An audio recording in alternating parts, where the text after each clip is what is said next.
ಯಾರು ಸರಿ ಇದ್ದಾರೆ, ಯಾರ ಜೀವನ ಸರಿ ಇದೆ, ಯಾವ ಕುಟುಂಬ ಸರಿ ಇದೆ, ಯಾವ ಸಭೆ ಸರಿ ಇದೆ ಎಂಬುದಾಗಿ ಹೇಳುವಂತ ಅನೇಕ ಮಾತುಗಳನ್ನು, ಉಪದೇಶಗಳನ್ನು ಕೂಡ ನೀವು ಕೇಳಿರಬಹುದು.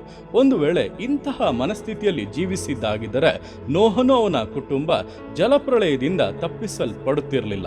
ಎಲಿಯನ ಮೂಲಕವಾಗಿ ದೇವರು ಮಹತ್ಕಾರ್ಯಗಳನ್ನು ಕೂಡ ಮಾಡುತ್ತಿರಲಿಲ್ಲ. ಯಾವ ಅಪೋಸ್ತಲರು ಕೂಡ ರಕ್ತಸಾಕ್ಷಿಯಾಗಿ ಸಾಯಬೇಕಾಗಿಯೇ ಬರುತ್ತಿರಲಿಲ್ಲ.